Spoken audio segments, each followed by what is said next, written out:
Assalamualaikum warahmatullahi wabarakatuh. Salam pencerahan. Kembali lagi bersama saya Rizky Nurul Ilmi dalam Berita dan Analisa. Sejumlah informasi yang cerdas dan mencerahkan akan kami hadirkan selama 30 menit hanya untuk Anda. Untuk itu ikutilah Berita dan Analisa selengkapnya.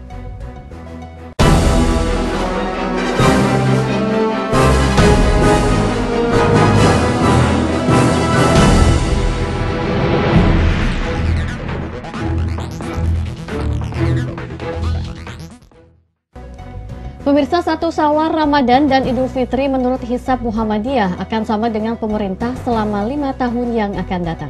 Hal ini disampaikan Ketua Pimpinan Pusat Muhammadiyah di sela-sela jumpa pers Munas Majelis Tarjih Pimpinan Pusat Muhammadiyah. Awal Ramadan dan Idul Fitri yang akan datang menurut Hisab Muhammadiyah akan sama dengan pemerintah Indonesia.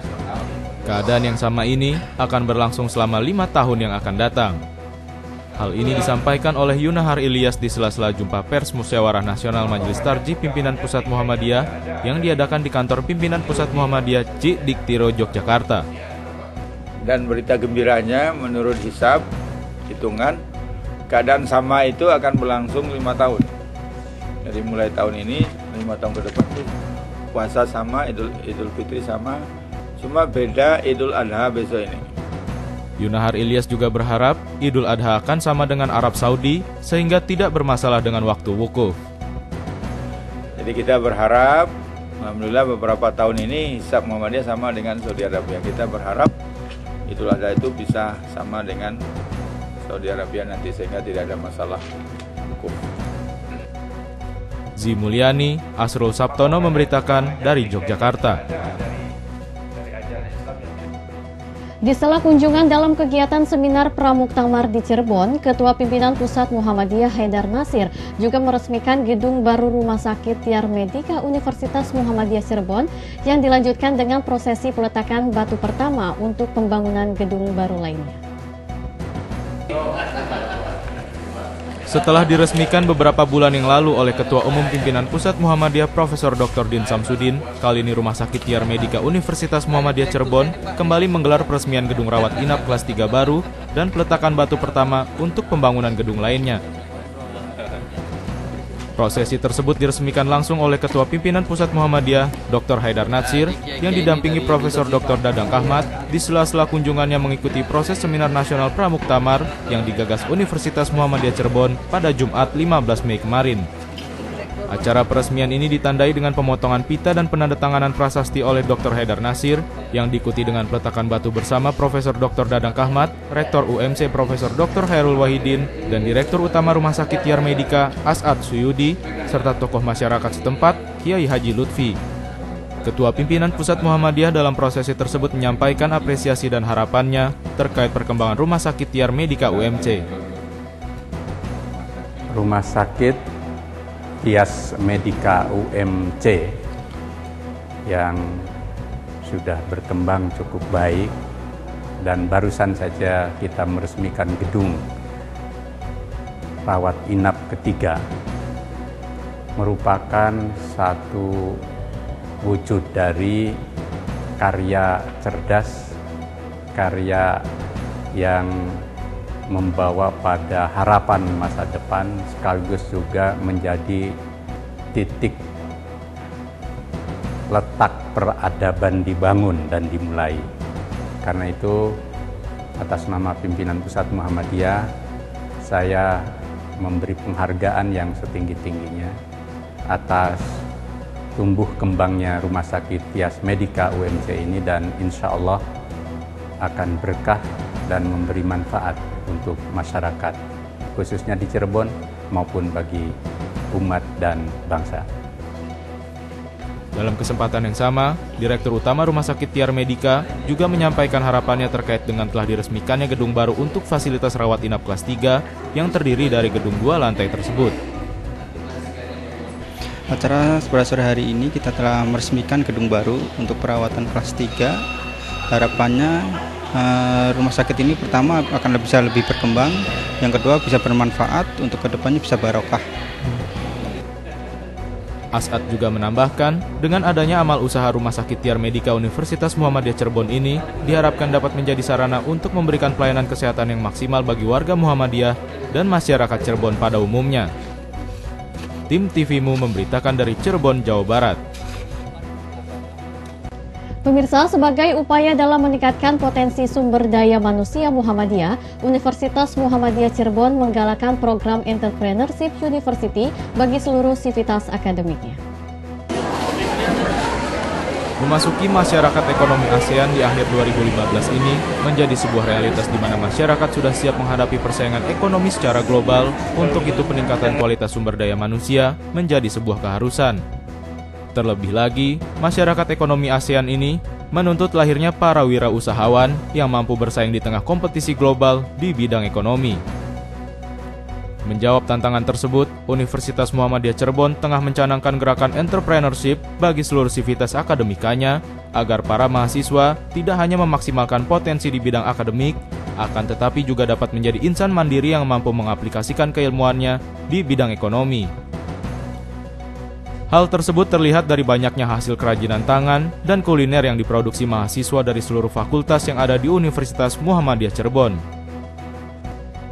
Rektor Universitas Muhammadiyah Cirebon menyebutkan bahwa gerakan Entrepreneurship University ini dapat menjadi jawaban dalam membangun kemandirian mahasiswa yang tentunya mampu bersaing dan membuka lapangan kerja. Dalam rensra kita itu ya ingin menjadikan universitas ini sebagai entrepreneurship university. Nah, ini sangat multiplayer effect sebetulnya ya. Terhadap persoalan-persoalan pengangguran, persoalan-persoalan kesempatan kerja, persoalan-persoalan kesejahteraan. Sehingga kita ini menunjukkan kepada Indonesia bahwa Universitas Muhammadiyah itu punya loh sebuah universitas yang distintif ya, yang tidak hanya akademis ya.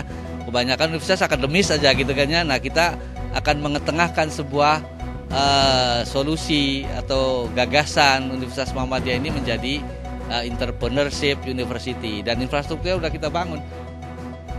Hadirnya Universitas Muhammadiyah Cirebon dengan program Entrepreneurship University-nya menjadi salah satu faktor pendukung dan penopang pendidikan di Kabupaten Cirebon. Hal senada disampaikan Bupati Cirebon, Sanjaya Purwadi Sastra. Saja justru pemerintah merasa terbantu dengan adanya Universitas Muhammadiyah. Karena saya selaku pemerintah daerah, hal ini belum sepenuhnya mampu untuk menampung lulusan-lulusan SLTA ditampung oleh pemerintah daerah atau universitas-universitas negeri yang ada di Cirebon. Tetapi dengan munculnya Universitas Muhammadiyah yang berdiri di Kabupaten Cirebon, sangat membantu sekali para lulusan SLTA bisa ditampung di Universitas Muhammadiyah. Apalagi rekan-rekan sendiri lihat bahwa Ketua Umum PP Muhammadiyah sendiri, Profesor Dr. Din Samsudin, sampai beliau sendiri mau hadir di Kabupaten Cirebon, yang artinya bahwa surprise buat Kabupaten Cirebon, yang mana Muhammadiyah selalu memberikan dukungan yang sangat kuat terhadap pengembangan dunia pendidikan di Kabupaten Cirebon. Tim TVMU memberitakan dari Cirebon, Jawa Barat. Selain melakukan rapat tahunan Baitul Tanwil Muhammadiyah yang merupakan koperasi induk amal usaha Muhammadiyah, juga melakukan pelatihan bagi seluruh pengurus BTM se-Indonesia yang dihadiri oleh Otoritas Jasa Keuangan dan pengurus Tazkiyah Cendekia Sekolah Tinggi Ilmu Ekonomi Islam Bogor.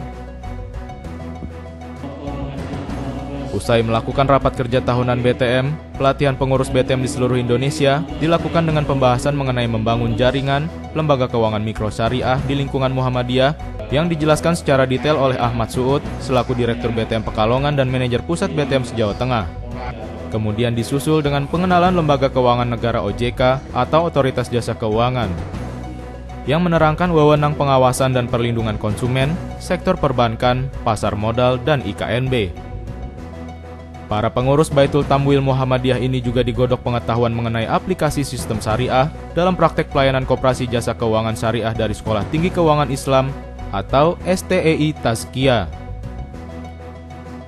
Abdul Mukni selaku pengurus Tazkiyah Consulting dari Sekolah Tinggi Keuangan Islam Tazkiyah menjelaskan BTM yang didirikan Muhammadiyah bisa berdampak positif bagi ekonomi umat, mengingat OJK sebagai lembaga keuangan negara juga terus mensupport BTM. Dan Tazkiyah akan memfasilitasi pendidikan untuk sumber daya manusia untuk pengembangan BTM ke depan. Keuangan yang telah dirintis oleh Muhammadiyah melalui Baitul Tamwil memberikan peranan, kontribusi dan juga memberikan pengaruh yang positif dalam meningkatkan perekonomian wabil khusus masyarakat Muhammadiyah dan secara umum juga rakyat Indonesia. Karena kita mengetahui dengan adanya dukungan-dukungan yang kuat juga dari pemerintah dalam hal ini OJK dengan peraturan-peraturan yang kemudian juga dari kinerja dan kegiatan-kegiatan yang dilakukan Baitul Tamwil Muhammadiyah yang sampai saat ini tahun kelima mengadakan rapat anggota tahunan menjadi bukti-bukti konkret nyata apa yang telah dilakukan dan berharap dapat dukungan penuh dari PP Muhammadiyah wabil khusus dan juga masyarakat Indonesia umumnya. OJK dan Tazkiyah akan terus mengawal BTM yang didirikan Muhammadiyah hingga tumbuh menjadi lembaga ekonomi mikro syariah yang menerapkan sistem ekonomi Islam yang sehat dan amanah. Arina Nurrohmah, Bambang Triwibowo memberitakan dari Semarang, Jawa Tengah. Pemirsa, Lembaga Keuangan Mikro Syariah Baitul Tanwil Muhammadiyah terus berkembang memberikan kemudahan untuk masyarakat dalam meningkatkan taraf ekonomi berbasis syariah. Keberadaan Induk Koperasi Syariah BTM dirancang untuk menjadi wadah yang menampung seluruh lembaga keuangan mikro syariah yang berbadan hukum di lingkungan Koperasi Muhammadiyah. Keberadaan BTM merupakan harapan bagi ekonomi warga Muhammadiyah khususnya dan umat Islam pada umumnya, di mana sudah mendapatkan izin usaha LKM dan OJK. Pemaksimalan pengelolaan BTM jika dilakukan akan menjadikan BTM menjadi pondasi ekonomi Muhammadiyah. Karena BTM telah berkembang cukup pesat di Jawa Tengah dan beberapa daerah di Indonesia. Pengelolaan dengan syariat ekonomi Islam dapat menjadi alternatif bagi umat muslim dalam mengembangkan usaha maupun memutar uang mereka tanpa harus takut melakukan riba. Berbagai upaya seperti rapat tahunan dan pelatihan SDM dilakukan untuk meningkatkan pelayanan ke masyarakat, di mana total aset yang dimiliki Induk Koperasi Jasa Keuangan Syariah BTM sebesar 2 miliar lebih pada 2014. Jika peningkatan mutu serius dilakukan, tentu sangatlah mungkin BTM ini bisa menjadi bank syariah yang dimiliki Muhammadiyah sebagai amal usaha. Arina Nurrohmah, Bambang Triwibowo memberitakan dari Semarang, Jawa Tengah. Pemirsa, tetaplah bersama kami, berita dan analisa akan segera kembali.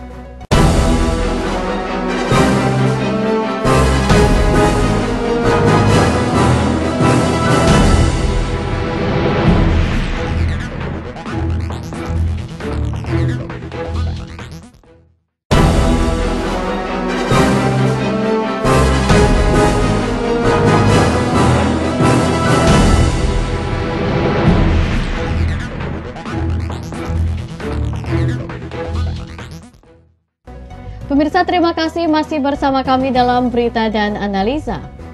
Memperingati Hari Kebangkitan Nasional, Ikatan Mahasiswa Muhammadiyah atau IMM menggelar aksi unjuk rasa di depan Istana Merdeka. Para pendemo mendesak agar Presiden Joko Widodo turun dari jabatannya. Ratusan mahasiswa Muhammadiyah ini long march dari Gedung Dakwah Muhammadiyah Menteng, Jakarta Pusat menuju Istana Merdeka untuk berdemonstrasi. Dengan menggunakan jas serba merah ini, para demonstran kompak meneriakan kinerja Presiden Joko Widodo yang buruk. Nyaris terjadi bentrokan dalam aksi ini.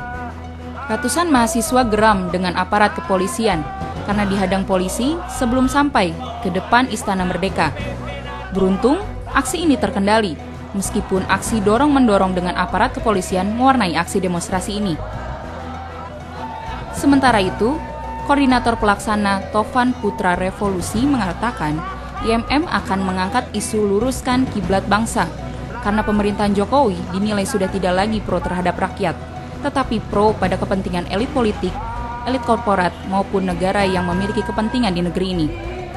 Selain itu, kebijakan kenaikan harga BBM dianggap melanggar Undang-Undang Dasar 1945 dan hasil keputusan MK. Begitu juga dengan memperpanjang kontrak Freeport dan Newmont, dianggap melanggar Undang-Undang Minerba. Tovan pun menambahkan, dalam aksi ini, IMM memberikan solusi untuk perbaikan ekonomi dan merevisi undang-undang yang berbau liberal. Tema dari aksi hari ini yaitu luruskan kiblat bangsa. Itu tagline dari DPP IMM hari ini yang IMM perjuangkan. Bahwa kami menganggap bahwa bangsa hari ini tidak lagi berkiblat pada nilai-nilai ketuhanan, yang transformasinya pada nilai-nilai kemanusiaan universal, yang orientasinya untuk kesejahteraan rakyat, tapi malah berkiblat pada para elit politik, pada para korporat yang membawa misi imperialisme di negeri ini, membawa misi penjajahan gaya baru di negeri ini. Itu yang menjadi isu yang memang kita perjuangkan sampai hari ini. Artinya singkatnya bahwa pemerintahan hari ini itu tidak lagi pro terhadap rakyat, tapi pro terhadap kepentingan-kepentingan lain, baik itu kepentingan-kepentingan pengusaha, kepentingan-kepentingan elit politik, elit korporat, ataupun negara-negara yang punya kepentingan di Indonesia. Aksi mahasiswa ini akan berlanjut hingga hari ini. Ratusan kader IMM dari Jabodetabek dan Banten akan melakukan demonstrasi di beberapa titik yang menjadi konsentrasi mahasiswa untuk melakukan demonstrasi. Di antaranya Hotel Indonesia, Istana, dan Senayan. Noviani Nuraini, Dedi Musoni, Mas Agung Rahmantio memberitakan dari Jakarta. Pemirsa, kekacauan politik proyek Jokowi mengakibatkan perkembangan pertumbuhan ekonomi turun hingga 4,7%. Hal ini menjadi ketidakpastian di era Presiden Joko Widodo. Kekacauan sistem negara yang ditandai oleh gejala benturan antara institusi negara dan tumpang tindih aturan telah melahirkan krisis kepemimpinan nasional dan ketidakpastian kebijakan kembali berlanjut di era Presiden Joko Widodo. Melemahnya diskresi negara menyebabkan mafia dan oligarki tua, korup dan nepotis menjadi kuat. Kesemrautan ekonomi yang terjadi di Indonesia juga faktor eksternal, yaitu krisis ekonomi hutang yang dialami Cina. Sementara gagasan revolusi mental yang menjadi salah satu visi misi Presiden Joko Widodo tampaknya akan terpental oleh daya rusak sistem negara yang berdiri atas Undang-Undang Dasar Amandemen telah merusak mentalitas dan karakter bangsa. Satu keadaan ekonomi atau kesembrautan ekonomi yang semakin dalam. Kita mengalami krisis yang dalam sekali sekarang, defisit perdagangan, perdagangan surplus, defisit transaksi berjalan, defisit pendapatan primer kita, walaupun perdagangan kita mengalami surplus, tapi tidak seberapa, tidak bisa menopang defisit di dalam transaksi berjalan dan pendapatan primer kita itu. Selain bidang ekonomi, krisis kepemimpinan juga menghasilkan output bidang politik yang dijadikan alat bagi-bagi jabatan dan kepentingan individu. Dalam mengatasi keadaan negara yang semakin kacau, terjadinya krisis kepemimpinan nasional hanya dengan menata ulang sistem negara kembali pada nilai-nilai Pancasila dan filosofi negara yang terkandung dalam Undang-Undang Dasar 1945. Rizky Nurul Ilmi, Bambang Triwibowo memberitakan dari Jakarta. Pemirsa, seorang penjaga keamanan Bank Danamon di Medan dipecat karena melaksanakan sholat Jumat, sehingga berbagai elemen umat Islam melakukan protes. Berikut liputannya untuk Anda. Henry Waluyo, tenaga security Bank Danamon Jalan Imam Bonjol Medan, dipecat usai melaksanakan sholat Jumat. Henry kemudian melakukan protes dan mengirimkan surat ke berbagai elemen umat Islam. Pemecatan yang dilakukan terhadap Henry Waluyo ini dinilai berbagai elemen umat Islam sebagai bentuk penghinaan terhadap agama dan melanggar kebebasan beribadah. Menanggapi protes dan pengaduan Henry itu, Regional Corporate Regional Bank Danamon Hartono Teguh Wijaya menjelaskan bahwa Henry adalah tenaga outsourcing dari PT Bravo Satria Perkasa karena Henry dinilai lalai dalam melaksanakan tugas. Henry Waluyo menjelaskan nasib apesnya itu kepada beberapa pimpinan elemen umat Islam di Masjid Radiatul Islamiyah. Berapa tahun awak tugas?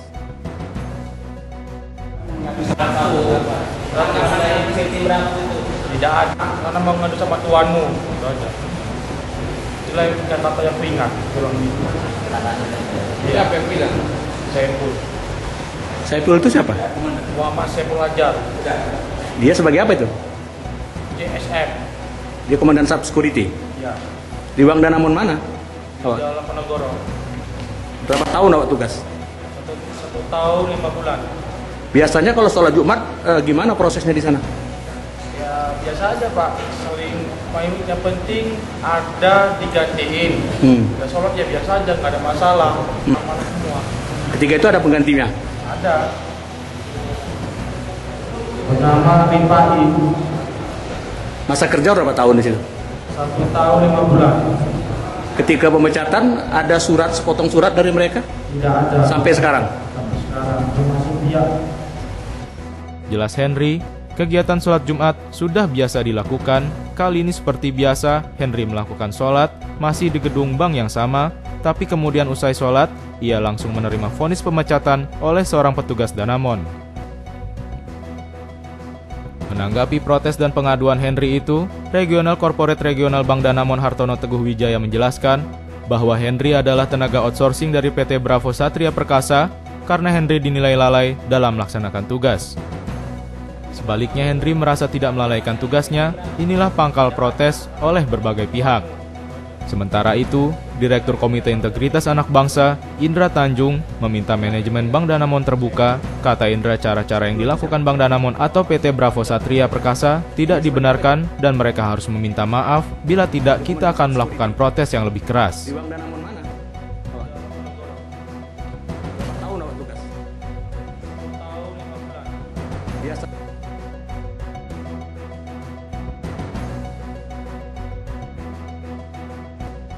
Dari Komite Integritas Anak Bangsa, kebetulan saya direkturnya.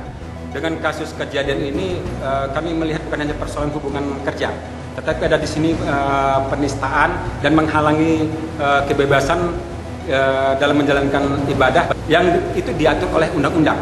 Nah, ini menjadi presiden buruk bagi kita di negara Kesatuan Republik Indonesia yang mayoritas Muslim apabila ini tidak kita sikapi secara serius. Dan kita dari Komite Integritas Anak Bangsa hari ini melayangkan surat ke kantor wilayah 06 Bank Danamon Indonesia terbuka yang kita tembusannya ke Jakarta. Bank Danamon mengambil sikap tegas terhadap saudara Saiful atas tindakannya yang melakukan pelecehan dan penistaan dalam menjalankan ibadah terhadap umat Islam, dalam hal ini Hendrik Waluyo. Ya, akumulasinya kita dalam minggu ini melihat dulu tindakan apa yang dilakukan oleh pihak manajemen. Ketika itu tidak kita lihat ada reaksi yang jelas dan konkret dari pihak manajemen, desakan kawan-kawan untuk melakukan pressure dalam mengarahkan massa ke Bank Danamon. Saiful Hadi, TVMU memberitakan dari Medan, Sumatera Utara. Pemirsa, kemiskinan dan kesenjangan di Indonesia masih menjadi tantangan pemerintah. Pembangunan pusat yang dilakukan berbagai rezim pemerintahan masih belum mampu mengentaskan masalah tersebut. Pesatnya pembangunan yang dilakukan pemerintah belum mampu menyelesaikan kemiskinan dan kesenjangan sosial. Kondisi masyarakat kaya, namun kemiskinan semakin meningkat tajam. Kepedulian masyarakat pun semakin berkurang. Sementara itu, kebutuhan tenaga kerja sangat besar, namun pengangguran terus meningkat. Ketua MPR Zulkifli Hasan menghadiri orasi kebudayaan bertema kemiskinan, kesenjangan, perbuatan, atau pembiaran di Taman Ismail Marzuki, Jakarta. HS Dillon dalam orasinya mengatakan, pembiaran dan perbuatan masyarakat yang menganggap kemiskinan merupakan persoalan yang normal dan biasa. Dillon berharap pemerintah mampu menerapkan kebijakan redistributif. Kebijakan redistributif ini mengupayakan keuntungan investasi pemerintah dapat diraih oleh rakyat, bukan pengusaha. Kita seakan-akan menganggap kemiskinan itu soal yang biasa, soal yang normal. Yang tadi saya mau jelaskan itu bahwa ini bukan hal biasa, bahwa ini terjadi akibat perbuatan dan pembiaran kita. Nah, jadi kemiskinan itu nggak boleh ada lagi di Indonesia sebetulnya. Itu sudah adalah tujuan kita merebut kemerdekaan, dan juga kalau kita lihat semua fasilitas, semua sumber daya yang tersedia ini.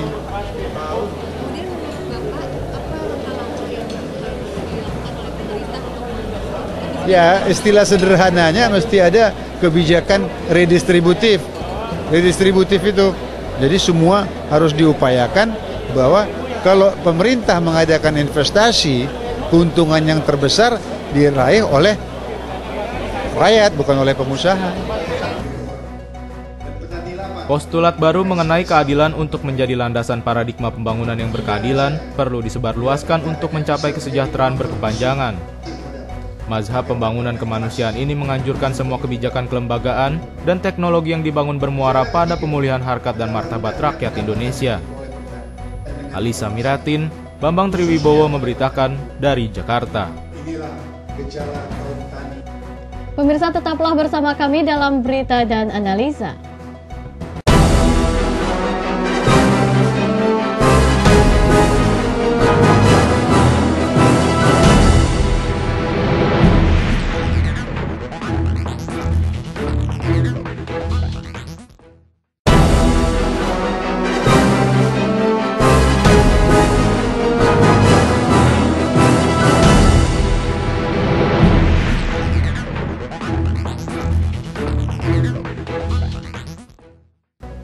Pemirsa, bonus demografi menjadi sebuah proyeksi menguntungkan bagi Indonesia dengan jumlah usia produktifnya lebih dari 60%. Artinya momen tersebut menjadi sebuah peluang demi terwujudnya Indonesia yang berkemajuan. Lantas bagaimana Muhammadiyah menyikapi peluang demografi tersebut? Simak analisa tim TVMU bersama Ketua Pimpinan Pusat Muhammadiyah Dr. Haidar Nasir berikut ini. Seminar Pra-Muktamar Muhammadiyah ke-47 yang diselenggarakan di Universitas Muhammadiyah Cirebon mengambil tema yang sangat spesifik, yakni tentang bonus demografi dalam membangun Indonesia yang berkemajuan. Tema ini kita ambil sebagai bentuk dari komitmen Muhammadiyah pada persoalan sumber daya manusia. Kita tahu bahwa proyeksi yang sekarang menjadi isu penting dalam kehidupan bangsa kita adalah bonus demografi, yakni surplus dari jumlah usia produktif antara usia 15 sampai 64 tahun. Dalam proyeksi itu tahun 2020 itu sekitar 2/3 dari penduduk Indonesia yang diproyeksikan sejumlah 254,4 juta. Artinya 169 juta itu usia produktif. Nah, bonus demografis ini bisa menjadi berkah, yakni Indonesia memiliki sumber daya manusia yang produktif, yang dengan produktif itu tentu bisa menghasilkan karya-karya dan berbagai macam prestasi untuk masa depan generasi maupun masa depan bangsa. Tetapi pada saat yang sama juga dengan usia produktif ini Indonesia bisa memasuki fase baru, yakni lahirnya kelas menengah, sekaligus juga sumber daya manusia yang berkualitas sebagai potensi. Artinya sebagai potensi itu bahwa ini harus dikelola dengan baik, harus dikembangkan sehingga menjadi kekuatan yang bersifat manifest, yang teraktualisasi. Nah, tapi pada saat yang sama bonus demografi itu juga bisa menjebak kita dalam konteks kita dihibur oleh sebuah situasi yang bakal terjadi tapi belum tentu terjadi, kata Pak Profesor Edi Suwandi Hamid. Karena itu juga kalau toh terjadi bisa menjadi masalah ketika tidak bisa dikelola dengan baik dan memperoleh saluran lapangan pekerjaan yang memadai, yang mencukupi, sehingga kemudian nanti akan lahir problem bukan hanya soal ekonomi tetapi bahkan bisa menjadi problem sosial dan politik. Nah, karena itu Muhammadiyah berkepentingan agar proyeksi dan isu bonus demografi ini, jika itu terjadi, jadikanlah sebagai potensi untuk membangun sumber daya manusia Indonesia yang punya kemampuan daya kompetisi dan daya komparasi yang unggul dibanding dengan bangsa-bangsa yang lain. Pemirsa, analisa tadi menutup perjumpaan kita kali ini. Terus saksikan berita dan analisa hanya di TVMU. Saya Rizky Nur Ilmi dan kru TVMU yang bertugas pamit undur diri dari hadapan Anda. Sampai jumpa, salam pencerahan dan wassalamualaikum warahmatullahi wabarakatuh.